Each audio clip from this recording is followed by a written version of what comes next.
Program Kebun Komuniti 8 Timur Seksyen 8 yang diusahakan penduduk setempat telah memenangi kebun tercantik kerana mempunyai kepelbagaian penanaman sayuran dengan konsep landscape yang cantik.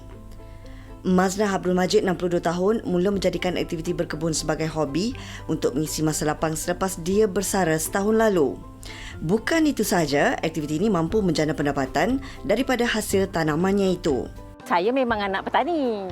Mak bapak saya memang bertani dekat kampung kan. So daripada kecil saya memang dah jadi tukang petik. Saya tanam macam-macam sebenarnya. Pucuk ubi, kangkung, sawi, itu senang lakulah. Hasil jalan tu tak banyak mana. Kalau ada masa terluang kan, elok tanam sayur, tanam cili, tanam serai. At least kan nak guna untuk dapur tu dah ada. Tak payah nak pergi beli kan. Yang puas hatinya kita dapat makan hasil tanaman kita sendiri.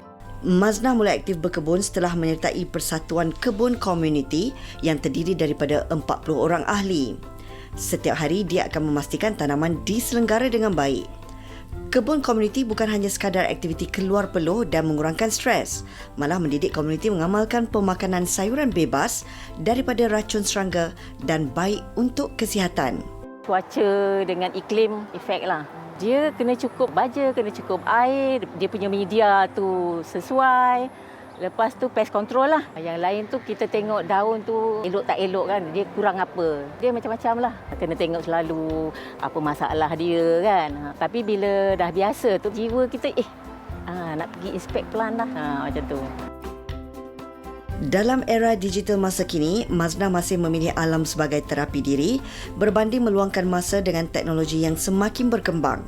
Menghargai tumbuhan hijau dan meluangkan masa dalam aktiviti berkebun secara tidak langsung, Maznah dapat melestarikan alam.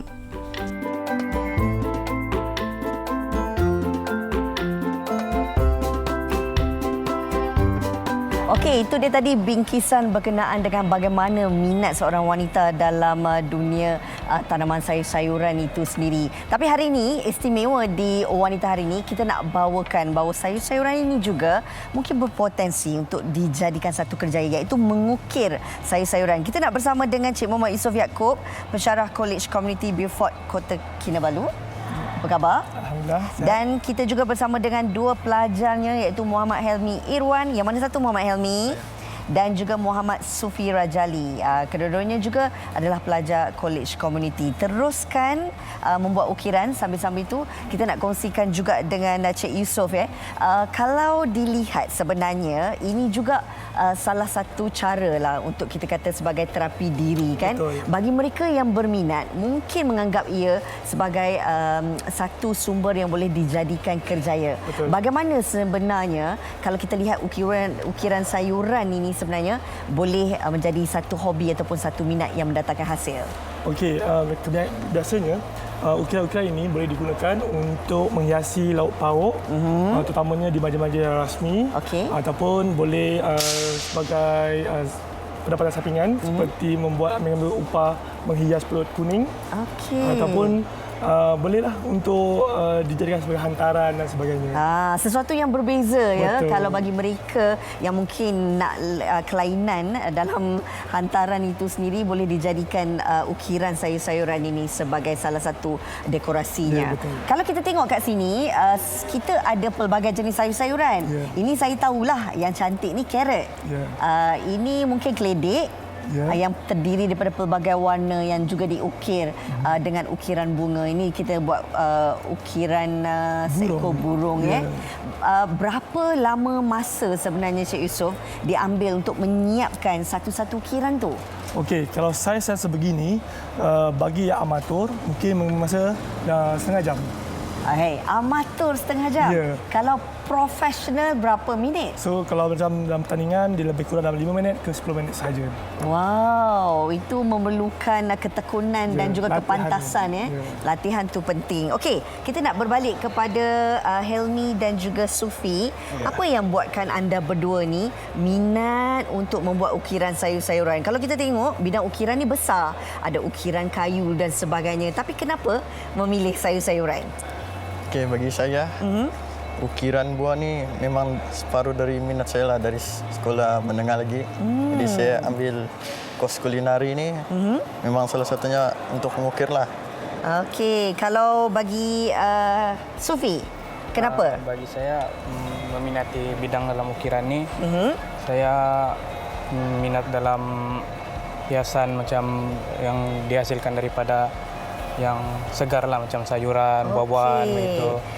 Kalau tadi Helmi mengambil masa daripada zaman sekolah menengahnya lagi, awak usia berapa dah minat? Saya start masuk college community, saya lihat apa yang ada di college community yang ditawarkan, contohnya dalam ukiran buah ni, saya nak jadi saya cuba untuk hari ini cuba nak ukir apa tu? Ini capsicum, saya akan ukir. Nanti hasilnya akan jadi teratai. Contohnya macam jadi bunga teratai. Awak ambil masa berapa lama untuk siapkan bunga teratai melalui capsicum ini? Kalau saya dalam 2 minit begitu. 2 minit. Okey, serius ya orangnya. Okey, gelak sikit tak apa. Okey, Helmi sedang mengukir ukiran buah karot.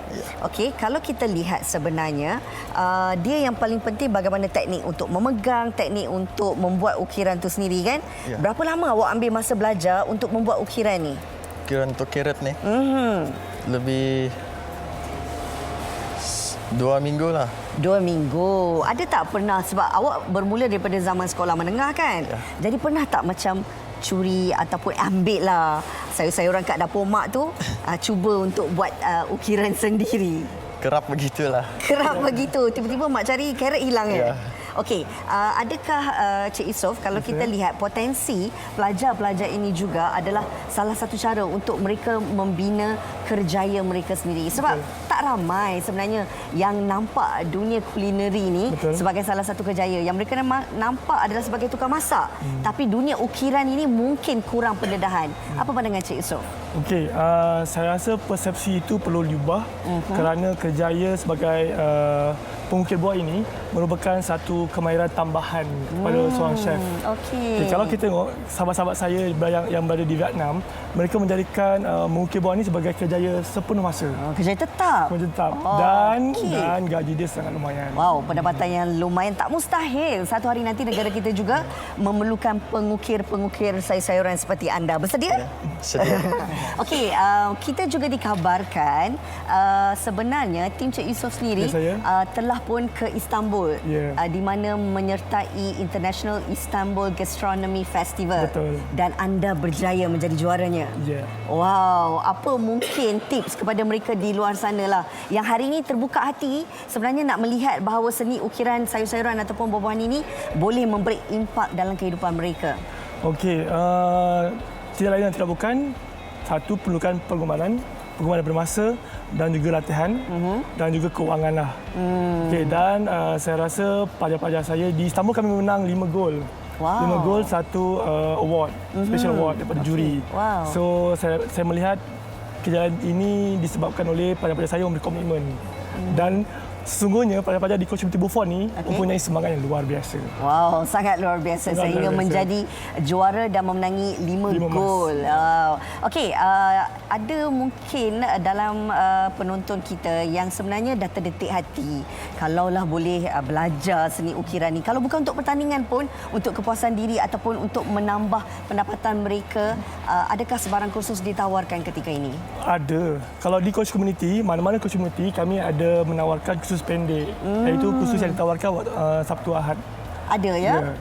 Okey, menarik. Ya, boleh belajar dan juga bolehlah mengetahui lebih banyak lagi lah kemahiran ini di community. Okey, banyak buah-buahan ataupun sayur-sayuran lah yang boleh dijadikan hiasan dekorasi untuk kita membuat pelbagai cara hantaran ataupun meja pengantin itu sendiri. Baik, Helmi dan juga Sufi, terima kasih ya. Mudah-mudahan ini akan menjadi satu titik tolak juga kepada anda untuk membina kerjaya dalam dunia kulineri. Terima kasih. Lepas ni kalau dah berjaya, jangan lupa kami di Wanita Hari Ini. Okey, ada satu lagi istimewa kami nak bawakan bersama dengan Sugi. Kita nak demo masakan sayur serai. Tapi apa ya? Silakan Sugi. Cukup terperinci ukiran mereka itu. Okey, apapun di awal tadi, kami ada kongsikan bersama anda pelbagai jenis quiche dan juga kek lobak merah, carrot cake, dan inilah orangnya. Orang di sebaliknya, kita bersama dengan Puan Rozakia ataupun lebih dikenali sebagai Zakia. Selamat datang. Okey, bila kita cakap pasal sayur-sayuran ni dan terutamanya quiche, mungkin ramai yang berkata susahlah nak buat quiche ni, tapi bagi Zakia mungkin dah senang sebab selalu buat. Jadi mungkin Zakia boleh kongsikan, bila kita nak buat quiche ni, apa yang paling penting sambil-sambil kita buat, buat adunannya? Yang paling penting dia punya crust dia. Okey. Senang je. Kita perlukan 250 gram butter dengan 270 gram tepung. Okey. Cuma butter, kalau kita pakai yang salted butter, kita perlu letak garam hanya 1/4 teaspoon saja. Okey. Tapi kalau kita pakai unsalted butter, kita kena pakai 1 teaspoon garam. Okey, itu untuk tepung dan juga butter dan juga garam kalau kita nak guna lah. Dan kita kacau dia bagi sebati sajalah. Tak perlu terlalu lama. Okey, selepas kita masukkan butter dan tepung ni, kita adunkan. Adunkan dia bagi sebati sehingga dia menjadi dough macam ni. Bila kita dah jadikan dia dough, kemudian kita letakkan dia di dalam mold. Ikut pada saiz kita lah, nak saiz berapa.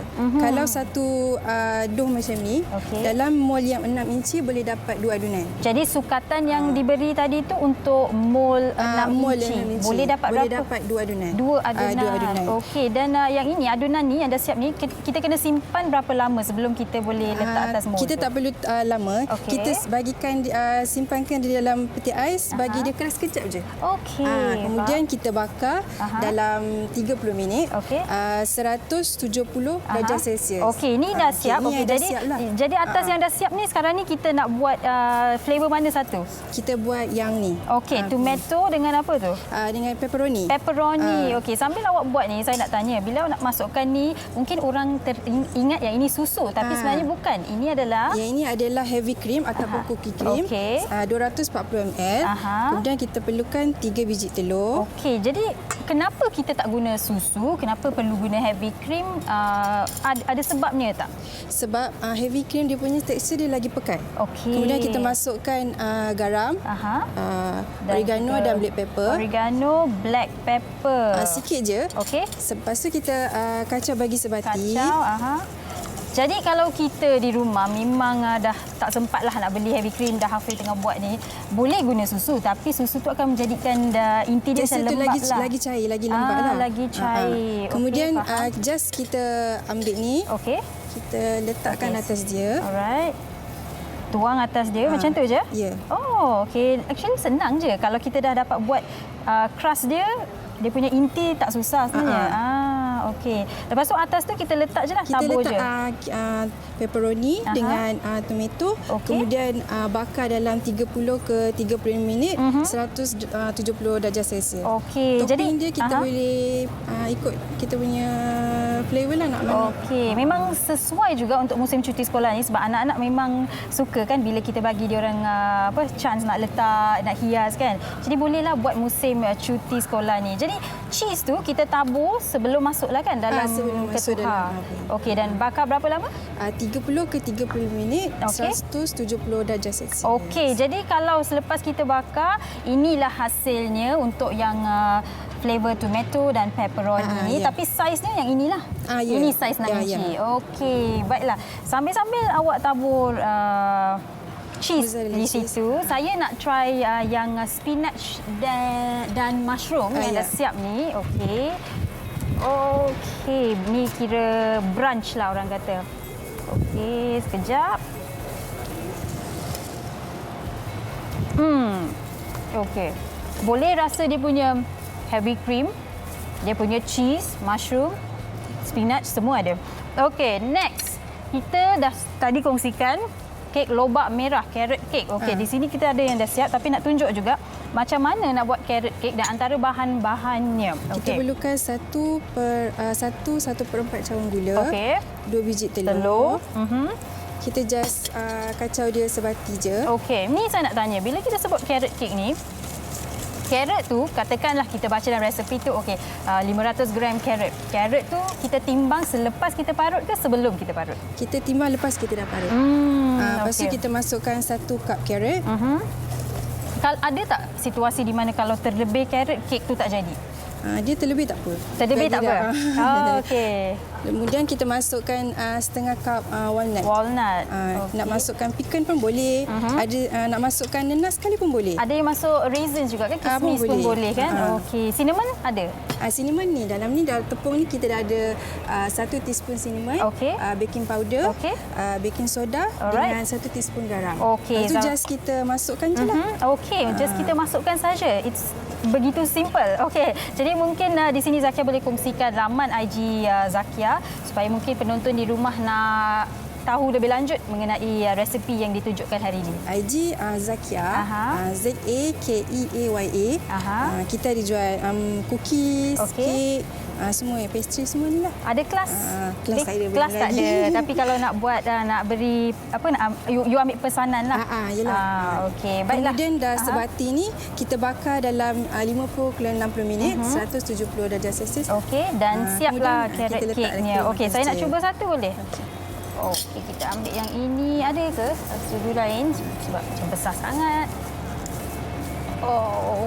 Okey, tak apa. Rasanya saya ambil satu kek tu.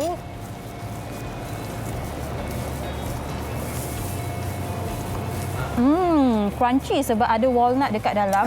Rasa cinnamon dia pun kita boleh rasa. Jadi ini brunch saya untuk hari ini. Okey, baiklah. Terima kasih Zakia. Kita akan berehat sebentar. Jangan ke mana-mana, kembali selepas ini.